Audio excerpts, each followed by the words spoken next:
Yeah, Tub did post a new video. I'm pretty confident I'm going to know all of these. Let's see.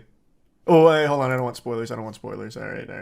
Hey guys, welcome back to another video. Today we're going to be talking about YouTubers You in the chat, Tub? ruining their careers in seconds. There are Easy a gift sub lot, greens. and I'd like to make this a series. Probably going to see a part 2 coming in the future, but there are a lot of OG YouTubers that I forgot existed, and I just remember, wow, they did something horrible. But I know I'm like Mr. Long Intro. I'm sorry about that. I'll make this one short. Oh, you don't need to apologize for that. Is that new music video coming out October 3rd. Yes, you guys finally don't have to listen to Cherry Soda on repeat anymore. I got you guys with a new music video, Spotify, Apple Music, all of that. Yeah, October 3rd, be there for the live premiere. It'll be on this channel. It's gonna be so fun with the live chat and everything. I'm thinking November the EP will be out, and that EP will have music videos to every single song, and that'll be like a 30-minute video. That's the way to do it. Music video per song. You guys up, but let's get started with our list. Vitaly ZD TV. So Vitaly, this guy fell on some fucking wild times. Pretty sure it was a crippling drug addiction, and then he snapped one day, jumped out of a moving vehicle, and beat a random woman. I'm going off memory here, but I'm almost positive that's what it was. Vitaly Zodorovetsky, also known as Vitaly ZD TV, was once the Bang Bros guy, whatever it was. Concepts at the time, such as Gold Digger pranks, Russian Hitman pranks, In the Hood pranks, and who could forget classics such as How to Get Girls to Kiss You, Getting Girls Panties, yeah, the classics. Can I Eat Your Booty? The channel now sits at 10 million subscribers and over 1 billion video views, though his recent uploads don't match that of a 10 million follower channel. So what happened? If we want to understand the fall of a man who was once getting a minimum of 20 million views per video, we have to go to the very beginning, before he was even a prankster on YouTube. Let's go back to when Vitaly was 18 in 2010. A Russian friend of his called him up and told him he can make easy money if he just appeared in an adult video. Being broke and living with his mom and abusive stepfather, he took the chance. And that's when this infamous video was filmed. The video was a bang bus film where the girl picks up guys and fucks them in the van, though Vitaly couldn't get hard, so it was an extremely awkward 12-minute video. Yes, I watched all of it. Yes, I was alone. Yes, I had lotion. The next year in 2011, Vitaly would that's an internet classic, by the way. I remember when that story broke. So Vitaly used to be massive. Most of you probably don't remember him now, but he was absolutely massive for a time. And then one day, out of nowhere, someone recognized him in a Bang Bus video, posted it on Reddit, and it flew. That shit was huge news. Yeah, he basically did start the pranking meta. Well, the fake pranking meta, the one where it's like, gold digger prank. But he like paid all the actresses and shit. Yeah, he was the one that started that. Man pioneered that, trailblazed. Why couldn't he get hard? I don't know, nervous? I'm not his penis. I don't know why he couldn't get hard. I have no idea. Uploading pranks to no avail. It wasn't until June 2nd, 2012 that he'd upload the Miami zombie attack prank, a video where Vitaly pretends to be on bath salts scaring the locals. This of course was a reference to the situation that occurred only a week prior where a man on bath salts bit off a homeless person's face. Kind of a weird thing to base your prank off of, but hey, it was 2012 and I understand it was a different time. The video gained 10 million views in a week and gained Vitaly 70,000 subscribers. This even caught the attention from Daniel Tosh from Tosh. Oh my god, Tosh.0. Oh, and not to mention CNN. So, a guy in Miami, a prankster, decides to go out, dress up as a zombie and covered in blood, and he starts running around chasing people. Look what he does to this guy. Like, you can see the front of his shirt when he turns. He's covered in blood, and he chases this poor guy here and numerous people, and they're rolling on it, right? It's a prank, so he chases people around, scaring the absolute. These are 5 good subs. He rode the momentum and kept making prank videos and started becoming the face of YouTube pranks, along with FouseyTube, Roman Atwood, Dennis Rhodey, and several others. Saying Vitaly got into a lot of controversies is an understatement, but I'll tell you guys the biggest ones. In 2014, Vitaly was arrested for streaking the field during the 2014 World Cup final in Brazil. He had natural born prankster across his chest.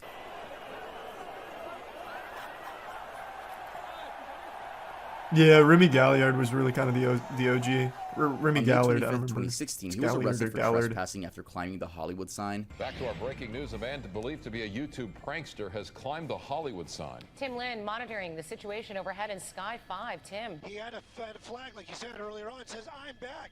I don't know where he was before, but apparently he is back. The next month, on June 10th, he was again arrested for streaking during Game 4 of the NBA Finals between the Cleveland Cavaliers and the Golden State Warriors. This time with Trump sucks on his chest and LeBron for president on his back.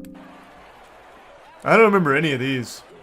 I only remember his stupid, like, gold digger pranks and shit like that. In 2017, he streaked at the World Series.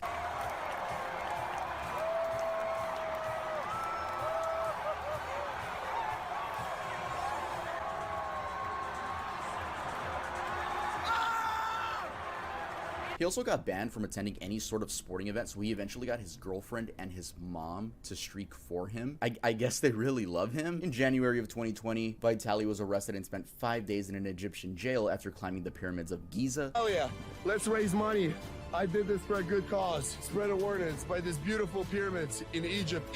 Man, I didn't remember Oh, yeah, any of this and shit in about him. What the 2016, He also fuck? starred in his own movie with Roman Atwood and Dennis Roddy, which wasn't that great. It was clear to see Vitaly was becoming addicted to the views. As time went on, Makes the YouTube use of became electric and stricter and sly. began punishing creators for making edgy content. This was horrible for Vitaly, as it meant he either was out of a job or had to become family friendly. He ended up becoming family friendly and now does toy reviews. Imagine? No, fuck no. He instead made an uncensored resub subscription back. service to see his videos uncensored. But by the looks of it, that didn't go anywhere. Vitaly began losing relevancy as YouTube suppresses content. And in 2020, his name was back in the news, but for something no one expected. In April of 2020, he was arrested. I won't say no one expected.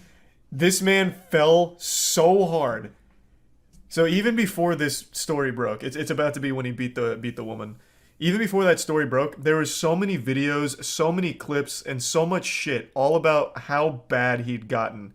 From drugs to all kinds of, like, different kinds of substance abuse. It was bad. Like, this was not surprising, but the brutality of it caught most people off guard. There's even a video of his arrest. I think it's on Code Blue. Or, not Code Blue. I think it's on Police Activity. Later charged for aggravated battery by the Miami Beach police. Vitaly tackled a female jogger and struck her multiple times on the head and chest. Your boy can stay back there. Oh, here it is. Put your Yeah, hand here's a on the clip car. from it.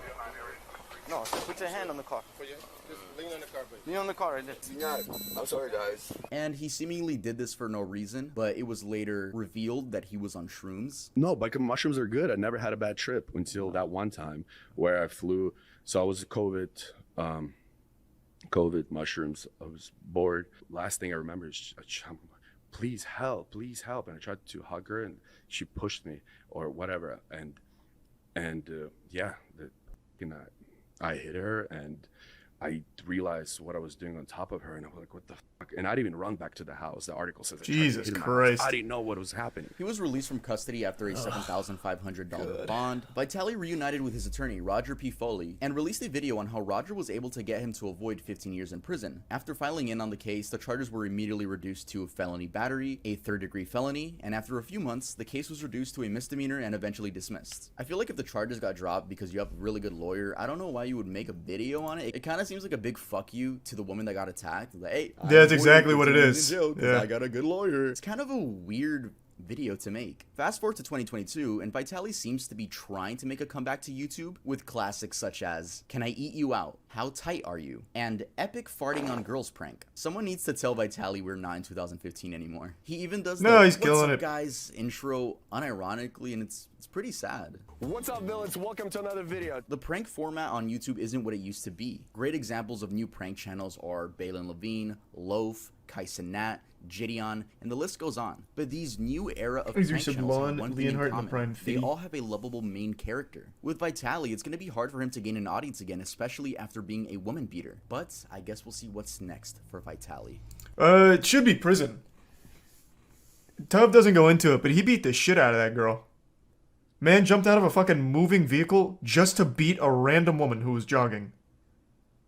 Like, he should not be out of jail. The guy's a menace. So I think it's fucked up. His lawyer got him out of 15 years of prison. What bullshit. Yeah, that guy sucks. Thanks to the resub advanced in the bits, Marty. He's probably out of his fucking mind. Yeah, he absolutely was. It's no excuse, but yeah, he absolutely was. Because the man's been abusing substances for the better part of like 6 years now. Yeah, he must have called Saul, because that guy worked some magic. Thanks to the resub owner of Twitch.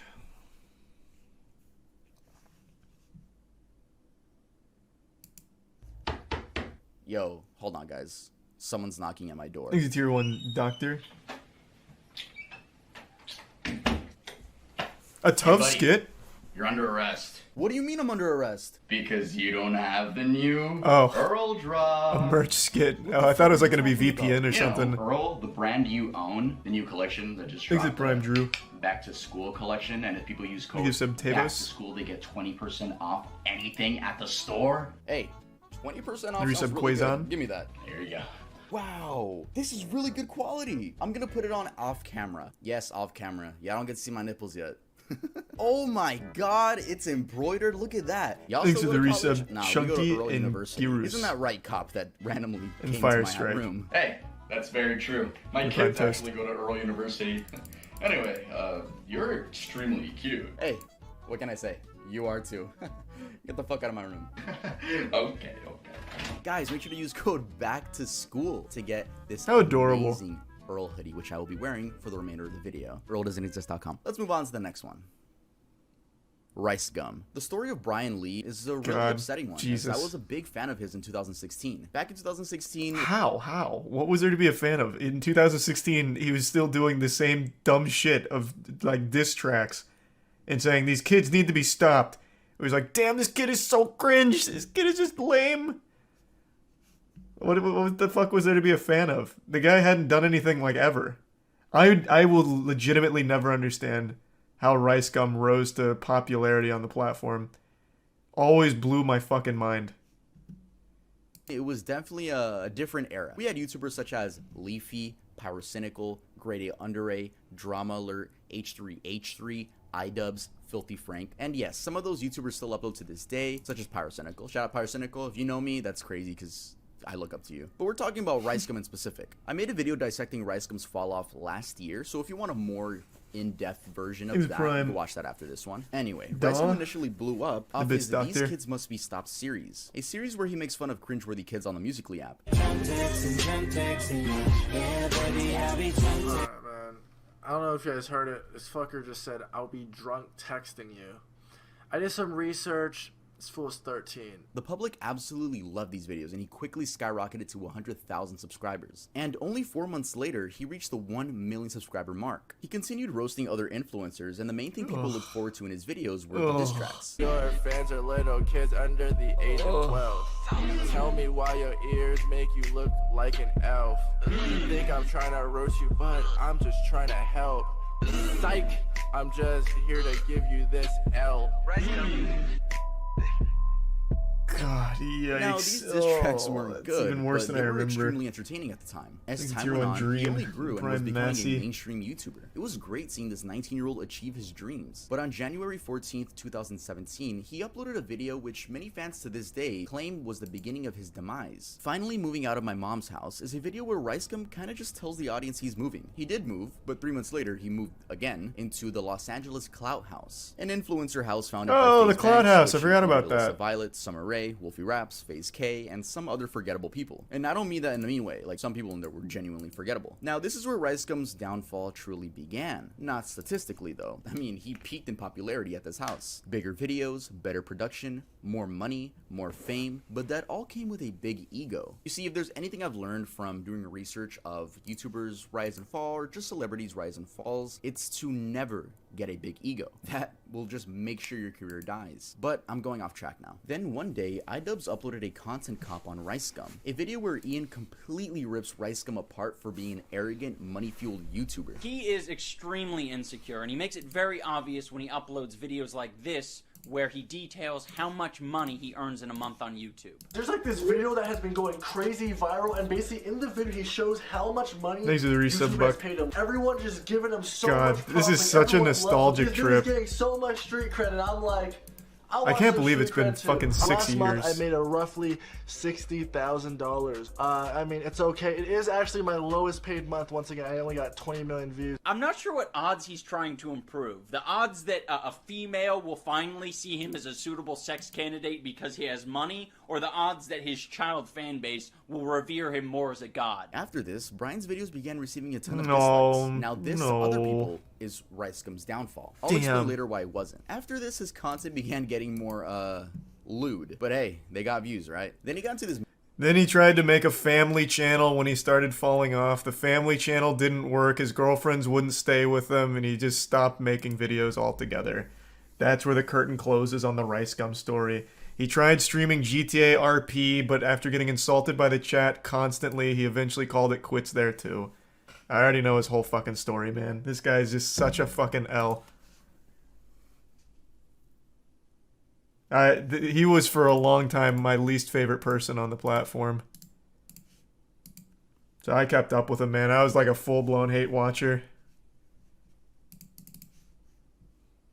Thanks for the gift sub, Angel. mystery box scamming situation where he didn't even apologize. He just pointed fingers and was like, hey, they did it too. There's this YouTuber named Reaction Time. He actually has more subscribers than me. I don't know how because he's not cooler than me. But anyways, he made the same type of video. The same type of video like 3 months ago. No one said anything. It wasn't a problem. And then all of his scams, but kids don't care about getting scammed. Dobrik's crew, whatever. They're influential. Got kid fans. Same thing. Open up boxes. This was 3 weeks ago. Way before I was doing it. Why did no one bring it up 3 weeks ago or even talk about these guys? It seems like after this, he just started uploading extremely inconsistently. Fast forward to 2021, and he became a full-time Twitch streamer. The last the general public heard from him was when he was beefing with KSI, and then with Aiden Ross, which, by the way, I don't know if that was real or not. He's a tier 1 gaming. They lived in the same fucking house, but quite frankly, I don't care enough to look more into that. Rice. Yeah, I don't know if Tubbs gonna mention it. He might, but I have to pee really bad, so I want to mention it. He also did a lot of scamming towards like the death throes of his channel.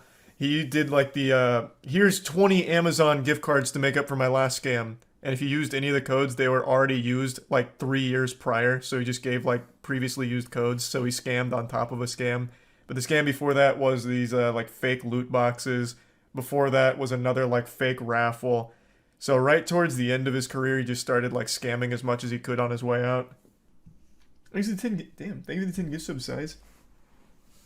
Oh, Save the Kids, I forgot. Yeah, and Save the Kids. But he was like the most forgettable person in that because by that point he was already completely just out of the public eye. You're right, he was with Save the Kids. I forgot about that. Twitch tweeted about Kai. I saw. I was actually shocked. I think, here's my theory. I think Twitch is now in a position where they feel threatened by YouTube now. So now they're doing everything they can to try and do anything the community has said. I mean, whatever. I mean, I think it's a net positive no matter what.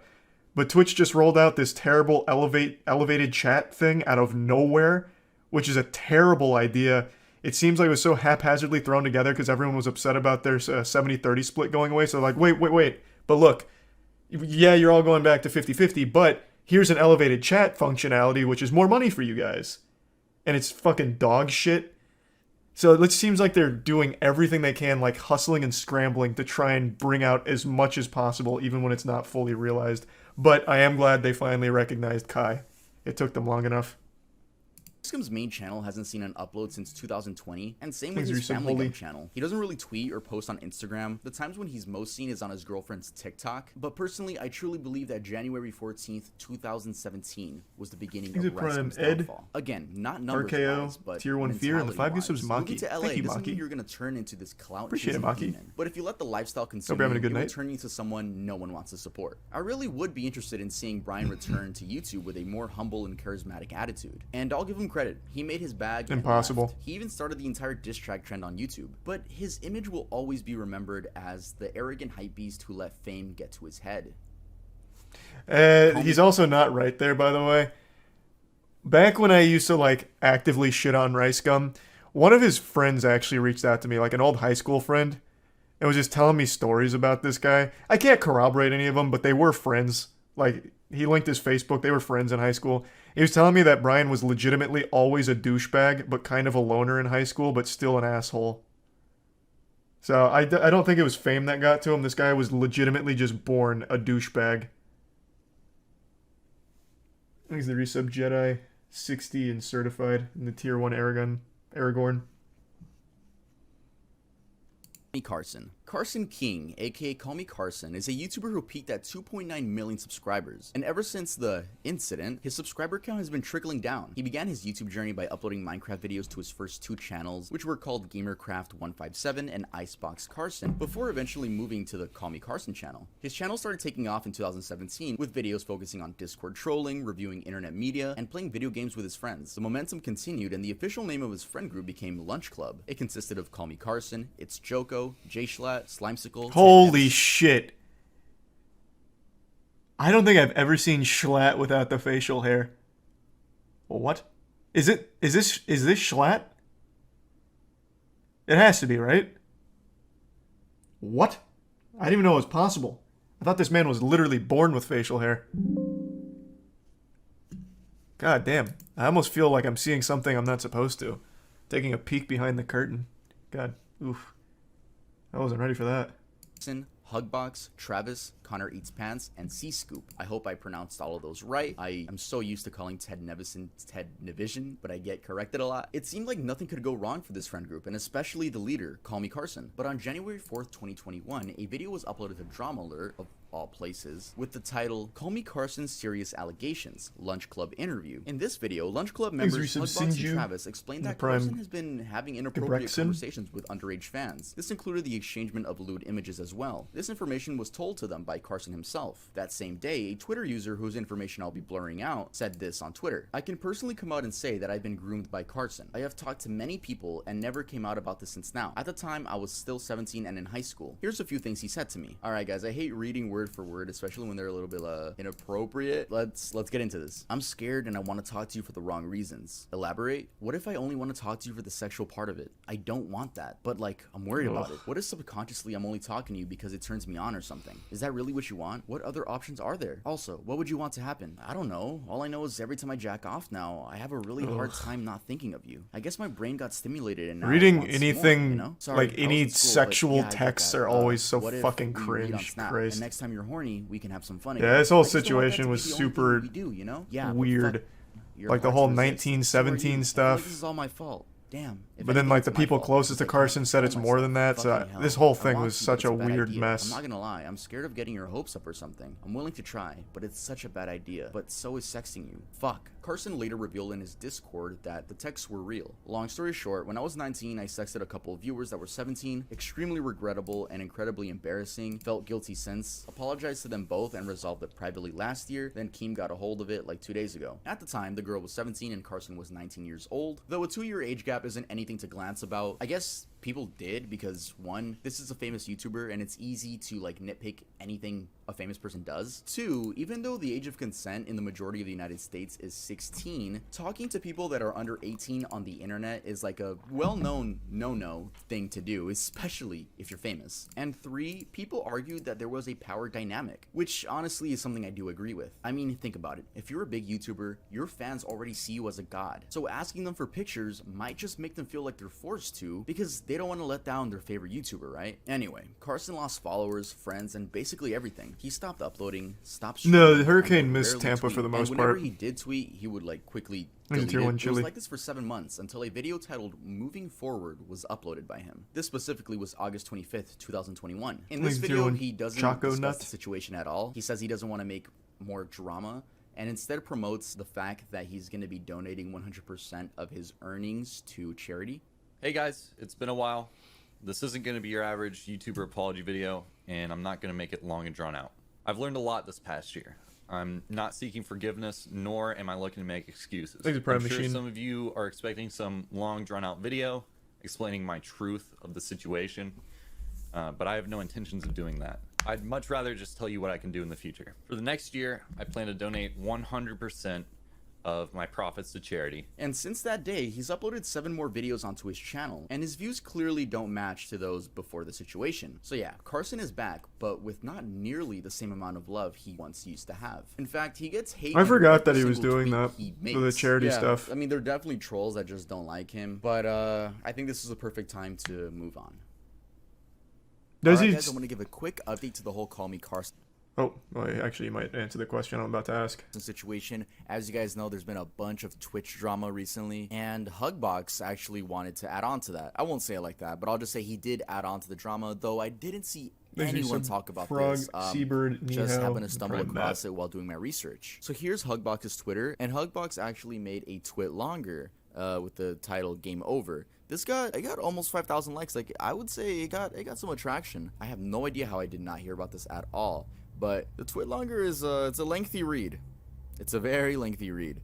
But I'll just give you guys the important sentences. I'm going to try to explain the relevant events of the last couple years in the most concise way possible. This was always written off as drama when I try to talk about it, but I only spoke of it because it really bothered me and I cared. It's not easy to be threatened with legal action when you're just trying to tell people what's going down. That's why my tweets were always so cryptic. I'm not a clout chaser. I haven't even made money over the last several years, only alienated my audience since I started talking about this stuff, and at this point want absolutely nothing to do with the internet. We'll start with the Carson thing.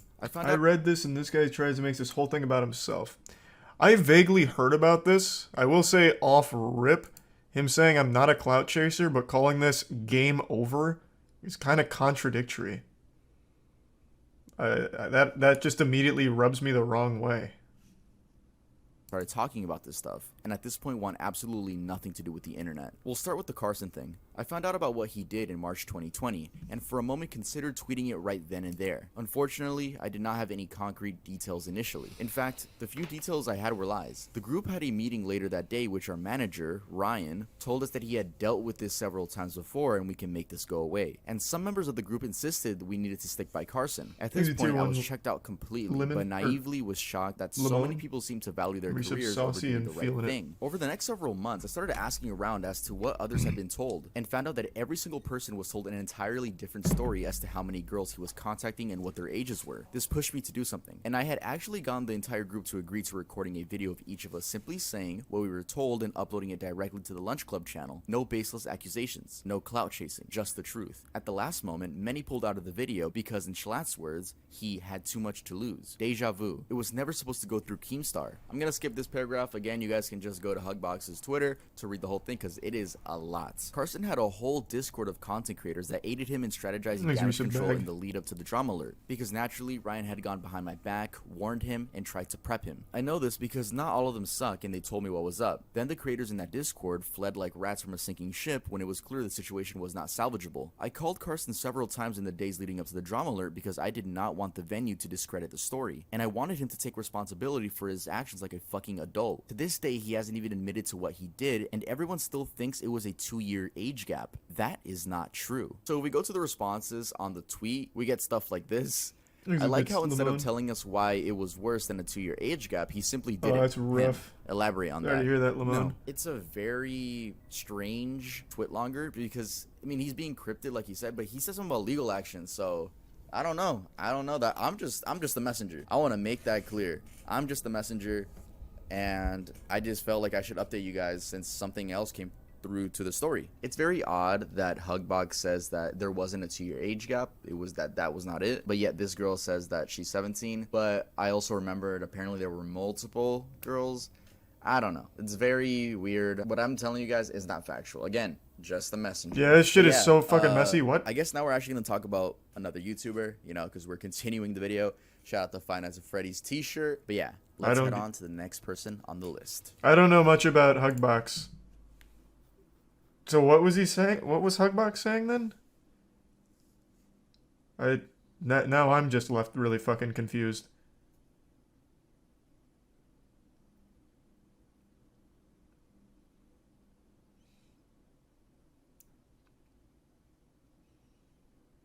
Thanks to the bits, Vintage. Yeah, I haven't seen too much from it though, Vintage. Not since we first looked at it, but I am keeping my eye on it. So wasn't a whole lot of new stuff in the twit longer. Okay. All right. Okay. FaZe K and FaZe Jarvis. These are huge. FaZe Jarvis posted a video cheating in Fortnite. He was like, I'm trying out an aimbot in Fortnite for content. Got permabanned. Cried. FaZe K saved the kids. Kicked out of FaZe. Cried. And began as a Call of Duty sniping team. Members would achieve impressive clips only using sniper rifles and later create montages which would be uploaded onto YouTube. When FaZe Clan started out, they were all just kids in high school enjoying the most played game at the time. By 2012, the YouTube channel had hit 1 million subscribers and it was the thing to know about FaZe Clan if you played Call of Duty. Everyone and their mom wanted to join FaZe Clan at one point. I wanted to join FaZe. 2014 to 2016 is when I would say FaZe truly peaked. This was when the main members of FaZe all moved into a house in New York and called that the FaZe house. Many fans still say this was the best era to be a fan of FaZe. And FaZe hasn't stopped growing at all. They even have esports teams in every major video game. They also recruit athletes, and not to mention that their main focus is still Call of Duty, with members such as Swag. It's not their main focus. Call of Duty. Also, I can't Nah, they're much bigger than that now. The best member, FaZe Jev. Yo, Jev, if you're watching this, I just want to let you know you're a huge inspiration to me, and thank you so much for always being you. Anyway, let's first talk about FaZe K, who joined FaZe in 2013. This was thanks to his sniping skills. He would upload gaming content and occasionally have his younger brother Jarvis join in on videos. What's going on, guys? This is FaZe K, and I'm doing a Q&A today. I asked some of you guys on Twitter to ask questions to ask my brother, who is here next to me. Though K never got nearly as many views as his American peers, I'll give him credit for going outside the box and attempting to capture the more IRL side of gamers. And when he would get views, it was for very out of place content like water bottle flip videos. You'd never expect that to be uploaded by Damn, he did a lot of that. I mean, they brought in views, so he was doing something right. Around this time is when his younger brother Jarvis began uploading content of his own, but things would change in 2018 around Fortnite's peak. K would begin to make videos revolving around his little brother and Fortnite. The views were immense, and at this point, K was living in a new LA FaZe house, or the Clout house. Either way, it was a fucking influencer house. Eventually, thanks to his skills and very, very saturated thumbnails, Jarvis joined the one and only FaZe Clan in 2019. The momentum only continued. And then Jarvis got banned from playing Fortnite due to using hacks in the game, aimbot to be specific. He wasn't playing competitively, he just downloaded some mods and wanted to make a cool video out of it. I'm truly like so sorry. Epic, I know I have to take accountability for my actions, and you know I'm gonna do my best to accept any punishment or like comes my way, whatever happens. Epic Games decided to make an example out of him and banned him from He's still the game. banned, right? No, this doesn't mean that when he goes to his friend's house and picks up the controller, the FBI just breaks down the fucking door and arrests him. Spicy. It just meant that if he made any new accounts publicly, they would all just automatically get banned. This also meant Jarvis had to switch content. He basically became It's just such a stupid idea. Like, I don't remember how old he was when he did it. I think he was probably like 18 or something. But what a dumb fucking idea. I'm going to knowingly cheat in this game for a video. Like, I don't know what you would possibly expect to happen from that. It's so... Like, I feel like almost bad. Because to be so stupid to think it's a good idea, like it's... I don't know. Still, very, very dumb. Challenges and TikTok life hacks. By the way, these thumbnails are still, Very very bright. In 2020, he quote-unquote fooled the internet that he was playing Fortnite again. He went live and had someone else play for him. Then his username got leaked and Epic Games banned him on the spot. But when did FaZe K and FaZe Jarvis's careers go to shit? Kids. The Save the Kids crypto scam. Yeah. YouTuber was hopping onto the crypto coin. Save the Kids. Train. Well, this was one of them. This was a coin that claimed it would be used for charity and used the likes of K, Jarvis, Tico, Ricegum, and Nikon in order to get more clout. This was an entire mess, and I'm gonna dumb it down for you guys, but if you guys want full explanation, make sure to go watch CoffeeZilla's video. It's an amazing, detailed video. That is a great video on it. Fans would buy this coin thinking that the value was only gonna go up. You know, they probably thought it was gonna be the next Bitcoin, but instead, the owners of the coin just left with all the money. I believe this is called a pump and dump scam. All the people in that video were part of it except Tico. Tico was genuinely innocent, which is why he's back in FaZe now. But everyone else in that video, yeah, they got a lot of money from the fans that were trying to support this charity. Due to this, K was kicked from FaZe, and Jarvis, Nikon, and Tico were suspended until further notice. He's some tacos. Well, he's Ricegum. He wasn't a part of like any team or anything. He's just himself. So this is where K's career started going downhill. I mean, why wouldn't it? Who wants to support a scammer? Then K came out saying that the mastermind behind all of this was Sam Pepper. Yeah, the dude with Black Ops 3 dark matter for hair. This response wasn't really taken that well, and his views dipped right Probably after. really was Sam Pepper, but you're also a fucking idiot for doing anything with Sam Pepper. It's your fault. How Sam Pepper still somehow infiltrates anything blows my fucking mind. He's like the most well-known scammer of all time.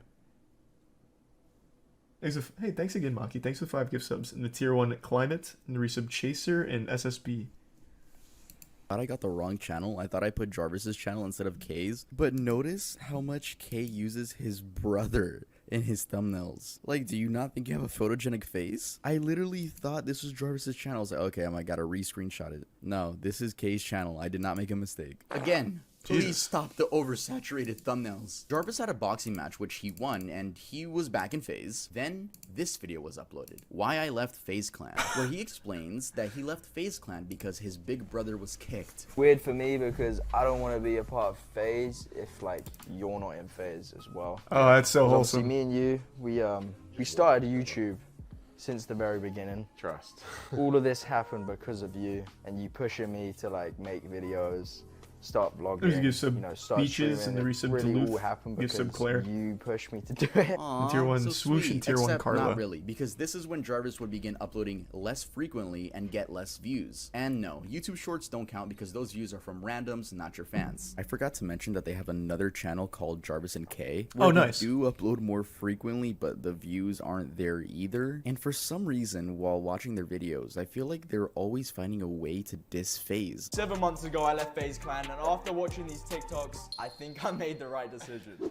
It's like I get the vibe of like biting the hand that fed you. I mean, even the These are some fans Fisto. dislike the videos, and it's very weird. I don't know. It seems like they have a big ego after leaving FaZe. I truly believe Jarvis could have saved his career by just staying in FaZe. It doesn't matter if you were banned from Fortnite. There's new Call of Duties every year to make content on. I get that family comes first, and that's super respectable that he did that. But what is K doing? I know he showed his channel, but is that really all he's doing?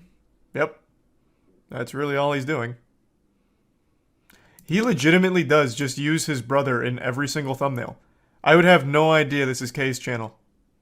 Legitimately. There is nothing here that tells me this is FaZe K's channel. That's crazy. But man, this content does look fire. Awesome. I asked her to be my girlfriend on camera. Whoa.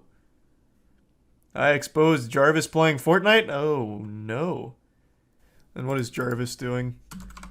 Maybe Jarvis only has K in the thumbnail. That'd be huge. No, I guess not. He also hasn't fallen off nearly as hard. Yeah, it's mainly just K. So Jarvis has 2 channels? Well, yeah.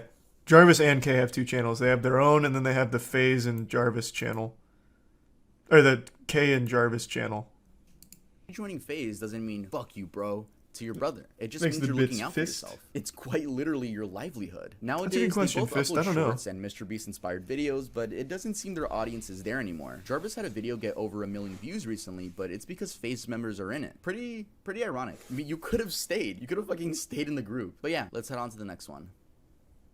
Kiwis. Kiwis first started getting popularity in I forgot about this one. 2015 when he was part of the Call of Duty team Red Reserve. This team was seen as a stepping stone to FaZe Clan. During this time, the Red House became a thing, and this included Formula, Random, Mix, Kiwis, Game Gandhi. Since Crazy we're talking no one about Red, remembers I gotta this. mention Red's best member, Game Gandhi. He was always the best person out of their crew and had the best content, and it just sucks that he got grouped with these.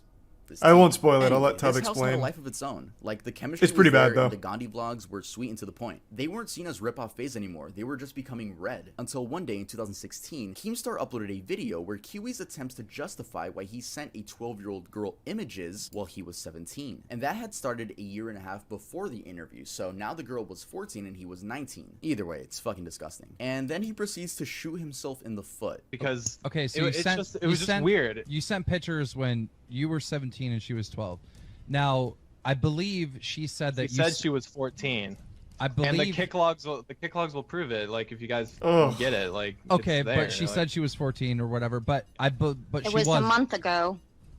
Yeah, and a month ago on Snapchat. Yes. Okay, so a month ago you sent her a picture. Yes. But the problem with that is you're 19 and she's 14 at the time. But the thing, like, I was in a really like depressed state. Like, she was talking to me. Like, she kept on saying how she was saying how she was so attached to me. And I was saying, and she said how she wanted to meet up, and I said that's really weird. I don't want to meet up. Like, that's something you can't bank on. Like, that's just really weird. I don't want to do that. and she's claimed that she wants to meet up with other people. There's another person in red that she talks to that she wanted to meet up with. Specifically, and we can talk more about that in private. But oddly enough, this wasn't the end of his career. He continued uploading and even uploaded a response video where he flat out victim blames the girl. I shouldn't have trusted this girl. I shouldn't have. I don't know why I did what I did. She convinced me that I could trust her, and it was a mistake. And that's something I will never make ever again. This girl lied about her age and convinced me to send her pictures of myself. Like, she sent pictures to me too, but his audience seemed to have liked and supported him. By this time, everyone knew about the situation, and due to living... I never saw that. This man's just out here confessing to full-blown crimes without knowing it. Thanks to the resub Helicity, Waifu, and Jay. I only knew that first part. So the dude straight up like admits like, I thought she was 14, so I sent her all these nudies. You know, that's why I was, you know, being romantically involved with a 14-year-old. I didn't know she was 12. She fucking lied to me. Can you believe that bitch? I didn't know he even made a response video where he just like straight confirms it and then makes it clear that he also received child porn. Yikes. In the Red House, the address was public. I don't know if they publicized it themselves. I'm sure they wouldn't dox themselves so fans could come over and say hi, but their address was known. Anyway, Kiwis got confronted at his own house by a random person, but it was done horribly. The person called him a... Like, the dude filming could have at least said some factual stuff instead of just saying that he's a... Red Formula. Yeah, the leader what's up, of the Red Reserve. What's good, man? How you doing, man? What's going on, you a fan? Yeah, I'm a fan of the Red Reserve. Is Kiwis around? Yeah, he is. You think I could talk to him? Yeah, sure. You wanna come on in for a bit? Yeah, sure. What? Red Kiwis. Oh, hey, DJ what's up? Tittynack. Yeah, in what's real up? life, the man with the big shorts. Yeah, what's up, dude? I wanted to ask you a question. Okay. Why did you that girl? Oh, you think you're funny? Yes. That is not funny at all, dude. Alright, you gotta leave, dude. Leave, bud? You gotta get out of the house. Why did you do it? You gotta get out of the house. Why would they invite this guy in? Yeah, I know the whole story. Get out of the fucking Why house. did you do it? What's Why the did you do story? it? You sent your dick online Get to out of a the girl house. that was 14 years old. That was 14 years old. Do you realize Do you not understand that she completely lied about her age? Get out of the house. It's proven. Get out of the fucking house. That's why I'm here. The reason why Kiwi's story is so odd is because he never stopped uploading. Why the fuck? How dumb is that whole house? What? Is everyone in that house just an actual fucking idiot? It's so fake. I don't know, man. It may be. I choose to believe that over them being that fucking stupid. I don't see why it would be fake, though, because then that once again just puts it in the public eye that this dude was sexting a child. Sending and receiving pictures from a child. So why would they try and make a fake video about it? Like, that seems like a terrible idea. Crazy. He even peaked in 2018, 2 years after that situation. This was, of course, with the help of overly saturated Fortnite thumbnails. Yay! Fast forward to 2021, and skipping over his new team, which failed, Drumler uploaded a documentary about him, and he got dislikes for a little bit, but kept uploading. His views nowadays are nowhere near his peak, and it's just sad, really. Seeing when YouTubers ruin their careers, but don't have anywhere else to go because they make their money on the internet. I mean, they could go work at their local Food for Less, but I think at that point, of being a YouTuber, your ego's really high, so you just don't want to do that. And there's a chance you could get recognized, which is always going to be awkward. We're literally watching these people die inside. But yeah. Alright guys, thanks so much for watching the video. I just want to say I don't condone the harassment of any of these people. I don't want my subscribers to be those subscribers that go to these pages and leave hate comments. Don't do that. Let's just watch from the sidelines, chill out. But looking at all these names, the only person I would say really didn't do anything wrong, just made like a bad decision, was Jarvis. I don't think he did anything to get canceled for. Yeah, his was very stupid. He cheated in a game, and the game happened to be his cash cow. I agree. Out of everyone on this list, Jarvis was like the most like trivial, the most innocent. He cheated in Fortnite because he's a fucking idiot, and he got banned for it, which cost him like his career as a Fortnite creator. But he's still doing fine. Oh, actually, no, he was in Save the Kids. Actually, I forgot. I actually totally forgot he was in Save the Kids. Never mind. Actually, it's crazy. Every time I hear Save the Kids, I only think of FaZe K. Yeah, never mind. I totally forgot that he was also part of Save the Kids. On Fortnite, and he chose his brother over FaZe Clan, which I think was the wrong decision. Yeah, just wanted to make that clear. Leave a like, make sure to subscribe to the channel, and make sure to go to earldoesn'texist.com to get yourself some new Earl clothing and use code BACKTOSCHOOL I don't even know how much % off. It's on the screen. Yeah, music video coming out soon. The name of that song is Overdose, and that'll be part of my 9 to 10 track EP. There will be a whole movie on this channel, so I can't wait for you guys to see that. I'm so excited. Sorry for missing an upload. I was recording the music video for that. So follow me on TikTok, follow me on Twitter, follow me on Instagram.